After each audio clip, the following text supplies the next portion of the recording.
Yeah, good morning. Good morning, all. Good morning. Morning. We are having internet connectivity problems on campus. Good morning. Morning. Good morning. I hope we can get through.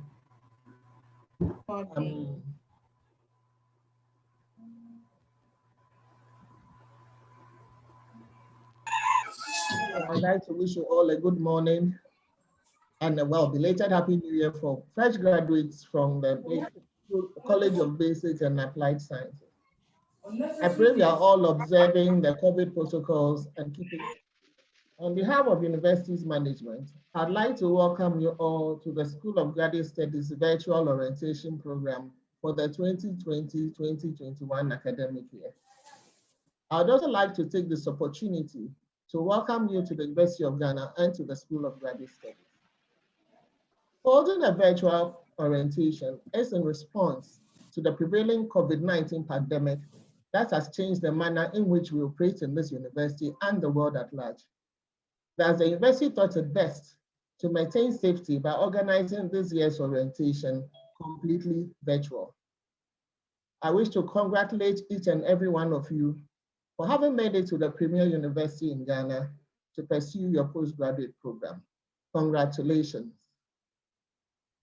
Thank you. This orientation program has been designed to provide you with some important general information to guide you through vital aspects of your stay in the university. It will also provide answers to some questions that may be troubling you. This morning, you'll be formally welcomed by the School of Graduate Studies. Resource persons who are experts in various aspects of the university's functions will then guide you through some relevant topics that are crucial to your life as a student of this university. These include regulations governing graduate studies, financial responsibilities and obligations, registration, introduction to online teaching and learning, use of library resources, ethical issues in research, financial aid, and the Graduate Students Association activities. You'll also be given the opportunity to interact with the resource persons at the end of the presentations. The recording of the program will subsequently be made available to you on the School of Graduate Studies website, sgs.ugin.edu.gh. You can also reach out for further information or explanation via the SGS email, sgs@ugin.edu.gh. I entreat you all to pay rapt attention to the speakers because the information that they will provide is very relevant to your graduate program and will save you from a lot of trouble during the period of your studies. My name is Stella Doblo, School Administrator, School of Graduate Studies. I'd also like to inform you that the Dean of the School of Graduate Studies, Professor Kwekuta Gebra, cannot join us this morning. He is indisposed. So without further ado, I'd like to invite the Vice Dean, Professor Robert Dakuose, who will be standing in for the Dean of the School of Graduate Studies to give the welcome remarks. We will continue with the first presentation on regulations governing graduate studies. So Professor Dakuose, may I please invite you to present to the students. Thank you. Thank you very much, School Administrator. Good morning, ladies and gentlemen. And, let me, on behalf of the Dean of the School of Graduate Studies and on my own personal behalf, welcome you to Graduate Studies at the University of Ghana. I'm sure you did a lot of thinking and soul searching before settling on the University of Ghana. And I want to assure you on behalf of and indeed the university's management that you have made certainly the right decision. As you may know, University of Ghana continues to be not just the premier university in Ghana, but it's also the topmost ranked university in West Africa. And I believe from the last Webometrics, it was the 15th in Africa. And of course, the university is not resting on its laurels. It's working very hard to ensure that we improve upon even this current standing. Now, this academic year is, of course, very different from any other. And the reason is simply because of the current pandemic that we all find ourselves in. And like the school administrator hinted, the COVID protocols are essential. Therefore, the university insists that we all try and then adhere to it. It's for your own good and also the good of others on the campus of the University of Ghana that we all keep strictly to the protocols. Now, if you are not sure about the protocols, there are guidelines with respect to COVID-19 for University of Ghana students, and it's on the main university website. So if you logged on to the main university website, you will be able to download the complete report, which outlines some of the steps that you need to take to avoid getting COVID-19. And in the unfortunate cases where you do get it, what needs to be done. Okay, so please try and then get hold of it and then become abreast with the protocols. Now, like I mentioned, this is certainly not your normal year, and it's applicable not just to the country as a whole, but specifically to education. And so for us, well, we've had to readjust our calendars to accommodate. May I kindly ask that we, because of the internet connectivity issues, if you could also kindly, I know you've got some really handsome and beautiful faces here, but if you could hide your face for now. So if you could switch off your videos, please. Okay. Thank you very much. Okay, so like I was saying, it's not a normal year, and so we have the calendar year reduced quite a bit to accommodate the delay in the start of the 2020-2021 academic year.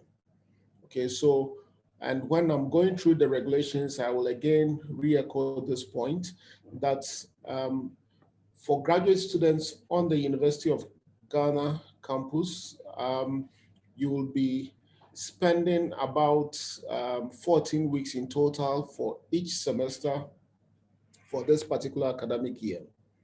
Okay, and I'll speak to that a bit more once I start going through the regulations.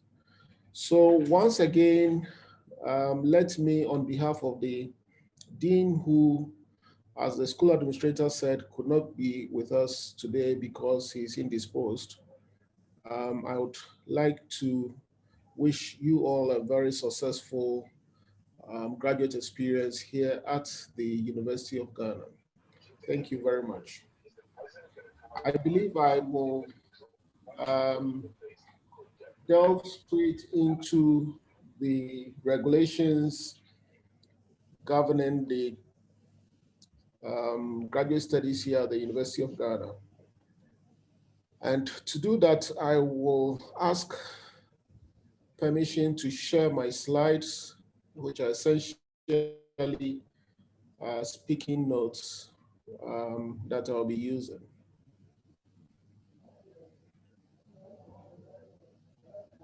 Okay. So I believe we can all see this.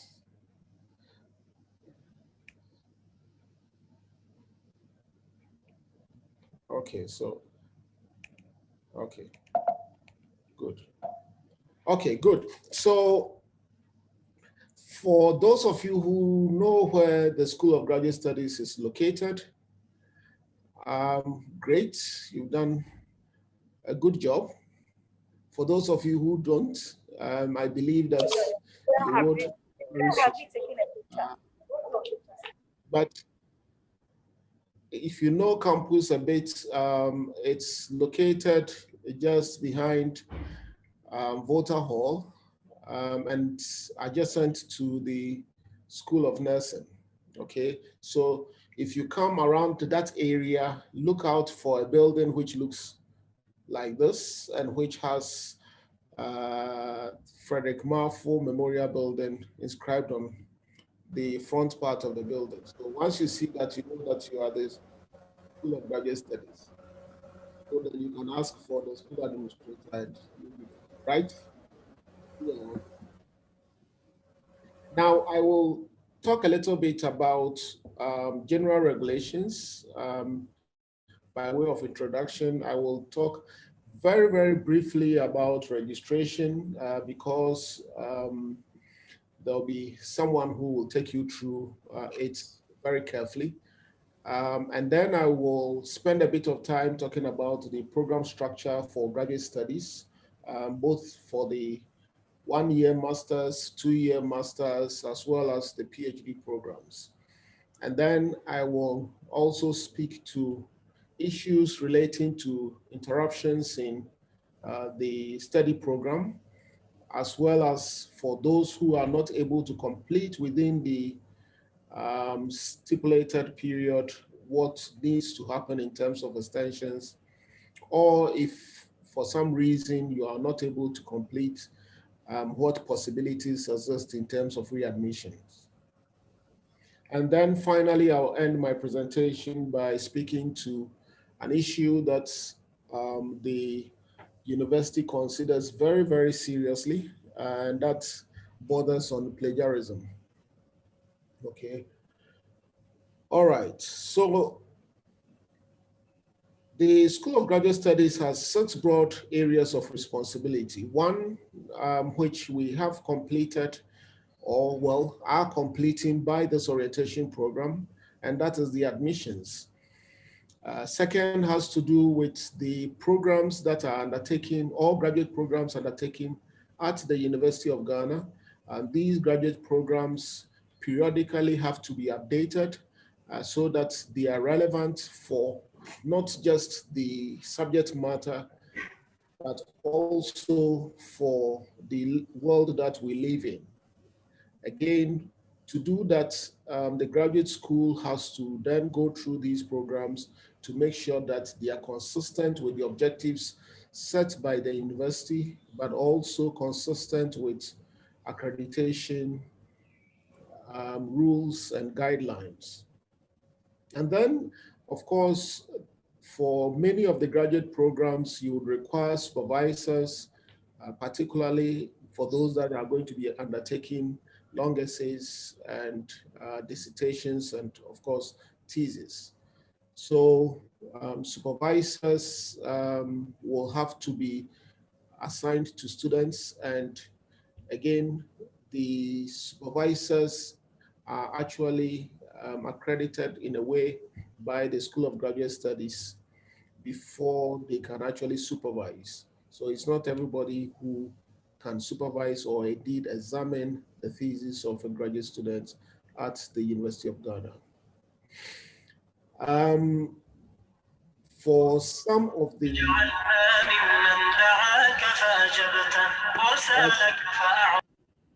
sorry, great music, but certainly not a place to be playing this. Okay, so for the processing of theses and dissertations for examination. Now, for dissertations and theses, it is examined not just by the University of Ghana faculty, but it's examined by external faculty with expertise in the different subject areas. And so we need to prepare the thesis in terms of documentation, etc., and then send out to these examiners. And then once they've examined We then do determination, etc., etc. So these processes, again, are undertaken by the School of Graduate Studies, of course, all with the sole purpose of preserving the sanctity and indeed quality of the thesis that is actually undertaken here at the University of Ghana.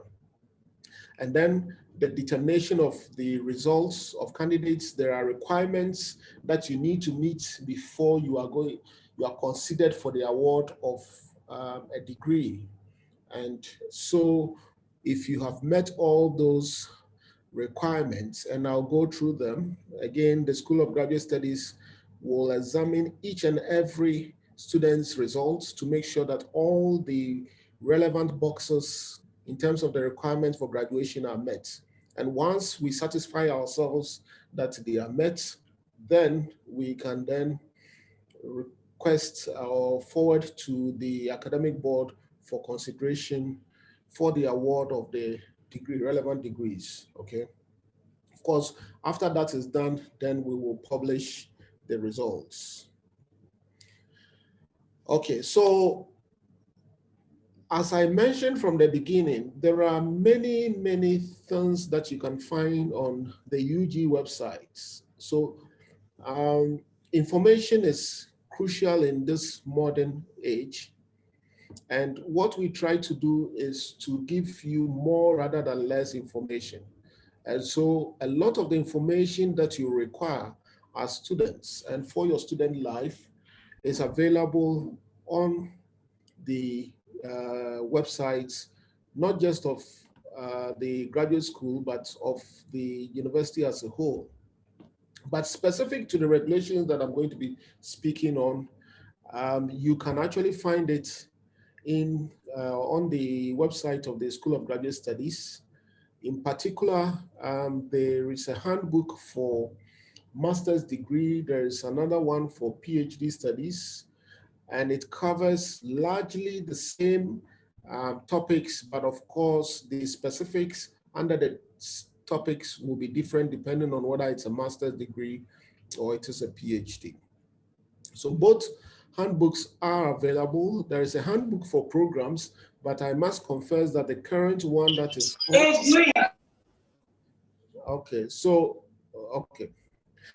the current one on our platforms is a bit old, and so it will be replaced soon once our new website is up and running. Okay, so the School of Graduate Studies website is given here. Again, if you are not sure, if you go to the main university website, I think there's a tab labeled admissions, and under that, you can actually find the School of Graduate Studies. So you just click on that, and then it takes you directly into the School of Graduate Studies website. Now, on that website, this is the welcome page.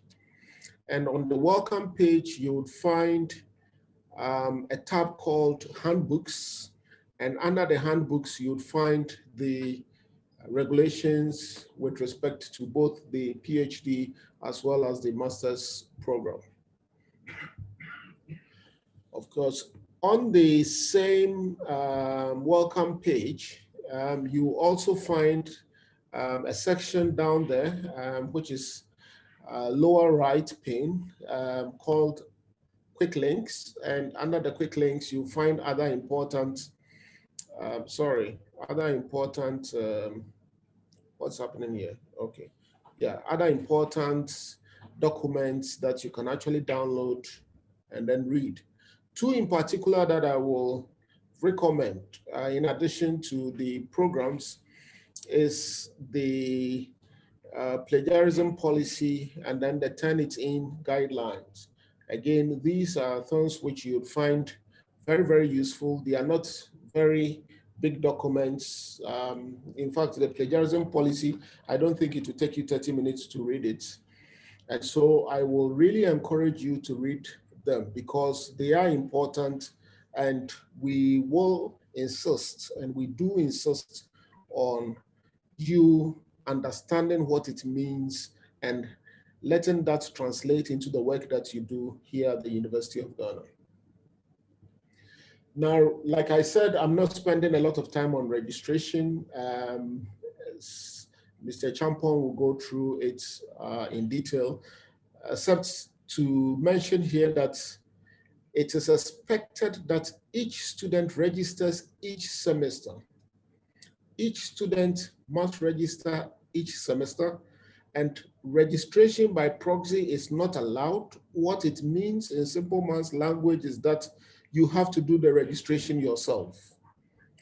And you cannot register for more than one program at the same time unless with express permission from the Vice Chancellor. Okay, so take note of these things. And indeed, if you do registration by proxy, whether you are the beneficiary or you are the agent, you can be penalized for it. Now, the registration issue is very important. So let me just add a footnote before I go on to my next slide. Now, if you do not register for the semester, what then happens is that your examination results cannot be entered by your faculty, the lecturers. Now, if they cannot enter your results, what it means is that you would think you would have finished, you think you would have scored all your A's and you are ready to graduate. We at the graduate school will look in the ITS system, we'll download your reports, and we'll find that there are big gaps, okay, which will mean that you cannot actually graduate. Eventually, sometimes we are able to support and then help resolve it, but that takes time. And so you will then become very frustrated. And sometimes it's almost as if we are frustrating you. We try very hard to accommodate our students because we think we are partners, but please do not put us in a position where we then will have to be running around trying to find your results. It's very, very uncomfortable. And we've seen it happen year in, year out, please. Okay. I know that for this cohort, given that I have emphasized this so much, we are not going to have any problems. And I hear a big amen. Thank you. Okay, now the program structure. Regular academic sessions, for each academic year, you have 2 semesters. Normally, a semester runs, the first semester runs from August to December, and the second semester from January to May, normally. This is a special year. And so for this year, the first semester is going to be running from January to April, and then the second semester from May to October. Normally, we'll have a semester.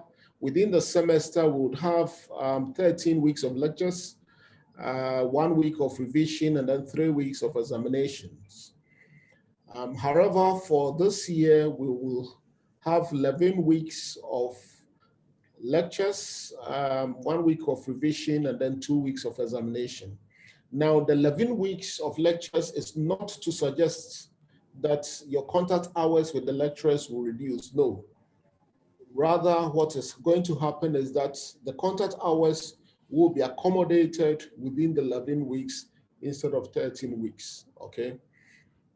So in total, for this academic year, we are anticipating that, or we've planned that the semester will take a total of 14 weeks instead of the 17 weeks that normally we do. For many of the programs, largely, it's depending on what program it is. If it's an MA, MSc, typically it's 2 semesters for full-time, 4 semesters for part-time. 2 semesters essentially is 1 academic year, 4 semesters is 2 academic years. For the MBA, Public Administration, MBA, it's 4 semesters for the full-time and then 6 semesters for the part-time. MPhil is 4 semesters typically. And then for the PhD full-time is essentially 8 semesters or 4 years. And then for the part-time, it is 6 years or 12 semesters. The graduation requirements vary depending on what program you are actually in. Even for the master's program, the 1-year master's program, depending on whether you are doing a dissertation, a long essay, or special topics, the structure is slightly different, okay? Now, for those doing dissertation, the weight given to the dissertation is much, much higher. And the weight that is given to the long essay is also, again, it's about half of that for dissertation. And for special topics, it's essentially written per semester, and each special topic covers 3 credits. And so in total, you have 6 credits for the special topic. So in essence, the special topics and the long essay, the credits are essentially the same, although the components are slightly different. In terms of the coursework takes quite a big chunk of the weight of the credits required for graduation. Okay, so for dissertation, each semester, you are doing a minimum of 12 credits, a maximum of 18 credits. And then you have a seminar that you've got to do. And then, of course, the dissertation. In terms of the long essay and or the special topics, the credits required for the coursework is much higher because, of course, the weight given to the long essay or the special topics is much lower. So in total, you must get a minimum of 39 credits, irrespective of which of the options you are in. The minimum credit is 39 credits, okay? But of course, depending on which of one of the 3 options here, the weights will be different in terms of the coursework, seminar, or the dissertation, long essay, or special topics. Okay, so please take note. Now, an important point that needs to be made here is this. So even for the coursework, you have core courses and then you have electives.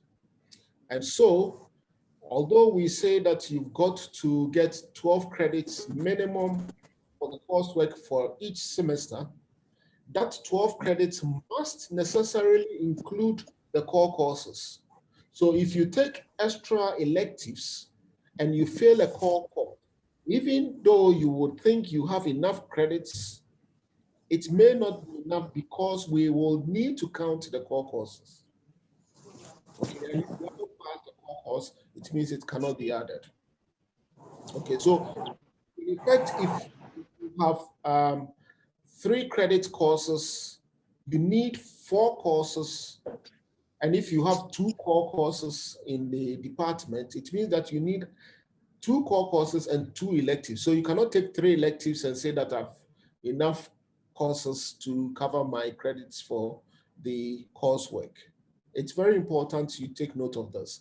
Also, the seminars are compulsory. What it means is that you cannot replace the credits of the seminar with something else. Same with the dissertation. You cannot make up credits by doing more courses. For instance, if you are looking at the special topics, you cannot say that I've done enough electives and therefore I don't need to take the special topics, okay? So this is for the 1-year master's program. The 2-year master's degree with coursework, the 2-year master's degree, you have one which has coursework and then you have one that has thesis, okay? The thesis one is typically the MPhil program, and it's usually will come with quite a big weight on the thesis component. Okay, but for the coursework, again, for year 1, year 2, you are looking at a minimum of 24 credits, which essentially translates to 12 credits minimum for each semester, okay?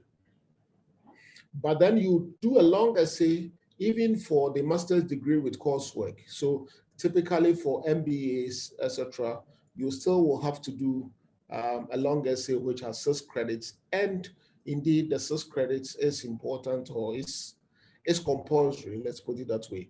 Now you've got to do a seminar in each year, and that will translate to 6 credits. So each seminar comes with 3 credits. And in total, the minimum credits required for a 2-year master's with coursework is 60 credits and a maximum of 72 credits.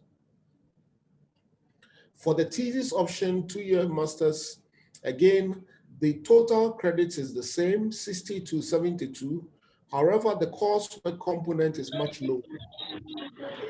And it's much lower because the weight with respect to the thesis is much higher. So you are going to do a thesis, which is 30 credits for the year, and that 30 credits will make up for the coursework. And so again, it comes up to 60 to 72 credits for the 2 years. For a PhD, again, the components are same, coursework, seminars, and then the thesis. However, for a PhD, the thesis has quite a big weight. And so it comes with 45 credits. The coursework for the PhD comes with about 9 credits for each semester. And for the PhD, it's 4 seminars, which is again required. So you cannot do 3 seminars and then do a coursework and then say that you go. So the key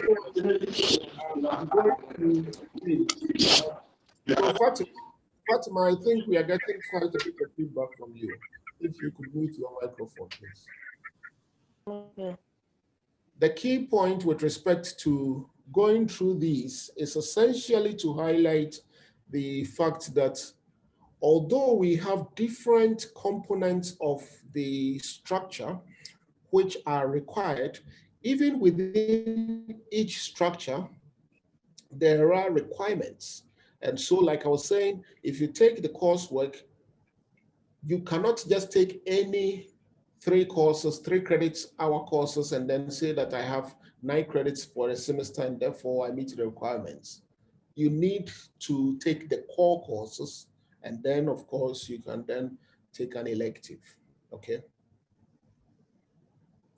Now for each academic unit, there is a graduate studies committee which has been set up. Each unit has this, which essentially aids students on selection of courses, formulation of research topics, which supervisors are appropriate depending on your research topics.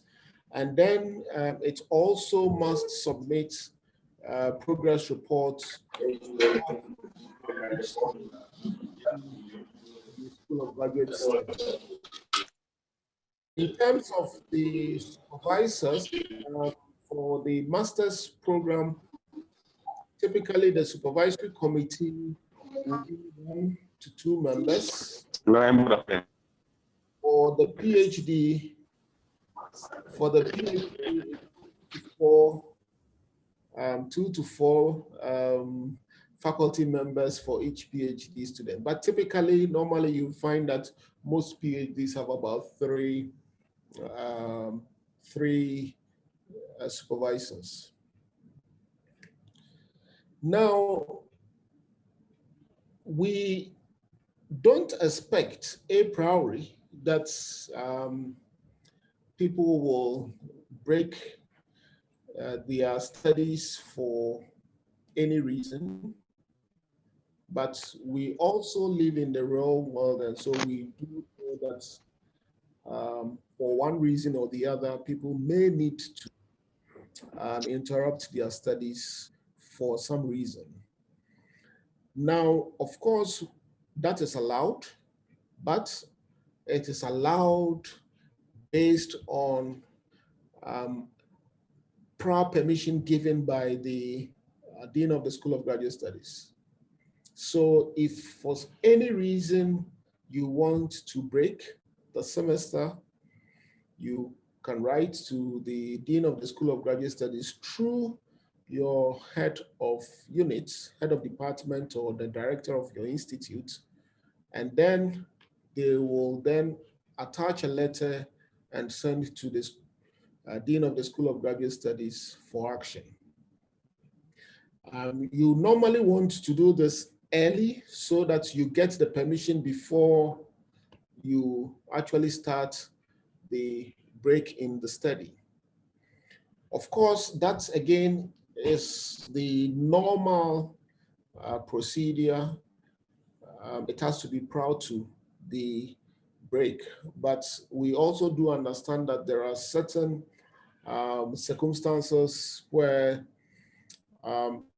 you may break the study not with any plan in mind. And so in such situations, and it's only in those situations that the dean will critically examine the reason and then may give the deferment in retrospect. Okay, so normally deferment in retrospect is not done. Normally it is not done, but in certain circumstances, the dean may permit you, okay, may give permission after the fact. Now, sometimes you would realize that, okay, it's very close to the end of when you are supposed to be finishing your program, but you haven't finished your dissertation or your long essay or your thesis. And so you would want some more time to be able to complete it. Now that, of course, is allowed, of course, for a little fee.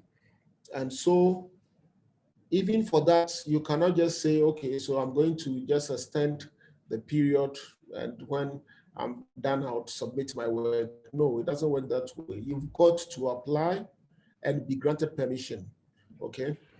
So 4 weeks to the expiry of your normal period, we expect you to again write to the Dean of the School of Graduate Studies through your HOD, and then the Dean will examine your files and then make a determination on whether you must be granted the extension.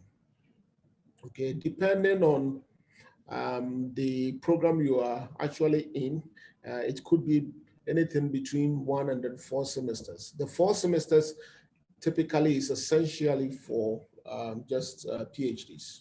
Okay, maximum of 4 semesters. Now, if even after the extension, your studentship has lapsed, or if the unfortunate situation happens and then you fail the dissertation or a thesis, you can actually apply for readmission. And what that then means is that the dean will waive the coursework components, including the seminar component of your requirements, so that you will then be allowed to just do the dissertation or the thesis and then submit it. Again, the period for the readmission is anything between 1 semester and then 4 semesters, depending on what the situation is, on what course it is that you are actually in. There is only one opportunity to apply for readmission. What it means is that if you are doing a 1-year master's program, you've applied for extension, you couldn't finish your work, you apply for readmission, you couldn't finish, it means that your studentship will lapse, i.e. you would lose all the work, all the credits that you've done, because the handbook says that there shall be only one opportunity to apply for readmission. Now, once you've exhausted that, you cannot apply for readmission again. Okay. This year, the school management agreed that we grant amnesty because there were quite a number of cases for all sort of reasons why people had not been able to complete their work. And so we granted amnesty. Well, not we as in graduate school, but the university administration gave us permission to grant amnesty so that people could actually submit their work and then gain their degrees. Okay. Now, finally, on plagiarism, this is a very, very serious thing in academia. And again, this is not just a postgraduate problem. Even for undergraduate, plagiarism is a very, very serious thing. It's essentially dishonesty as an academic. Okay, so academic dishonesty essentially is wrong. Taking somebody's work and then pretending that that work belongs to you is not allowed, certainly not in academia. So you must try and avoid it in your course assignments. You must try, in fact, you shall avoid it in your thesis and dissertations, because that one actually comes through the graduate school for processing for examination. And before we accept thesis or dissertations, it has to be accompanied by a plagiarism report generated through the Turnitin software, which should meet some requirements. The requirements are that first, the overall similarity index must not exceed, should not exceed 20%. But that is not the only sort of criteria that is looked at. Single source similarity index as well should not exceed 2%. And indeed, the Turnitin will also pull out a report which gives a sense of the acceptable number of words in an unbroken string, and that should not exceed 10 words. Okay, so all these three will have to be met if you are not to be caught in this whole plagiarism challenge. Okay, and even though, to be very honest, I think the proportion of our students who get caught in this is very, very small. We still do find some. Some are able to find all sorts of means to sort of get around the Turnitin software. But fortunately, we've got quite vigilant examiners as well, both internal and external, who take the work through other software and are able to pull or sort of flag some of these works. And therefore, when they bring it to our attention, we again investigate, and then we'll call you out once we find that you are guilty. So please, like I pointed out on my first few slides, if you go to the School of Graduate Studies website, you would find the plagiarism policy there. You would also find the guidelines to the use of the Turnitin. So I would strongly recommend that you spend again some time to read these so that you know and then are abreast with what it is you are not supposed to do with respect to plagiarism. Most of these regulations that I have gone through, again, are in the handbooks. So please just take those handbooks and make them your Bible. I have my copies always on my desk. And so when you come here to visit, to ask whatever question, the dean also has it on his desk. He will open the relevant page and then he'll tell you, have you seen this? This is what the rule says. So I cannot help you in any way, okay? Of course, where there is the opportunity for us to help, we certainly will always be willing to help. On that note, I would want to thank you, and of course, we'll get an opportunity to also answer questions you may have. Thank you. Thank you very much, Vice Dean. Fresh graduate students, please remember that ignorance of the regulations is no excuse. I'll therefore also entreat you to go and read the regulations after this orientation. Be cautioned that these regulations will be strictly applied in all aspects of your study program. Vice Dean, we graduate students will read and abide by these regulations to keep them and us out of trouble. Thank you very much.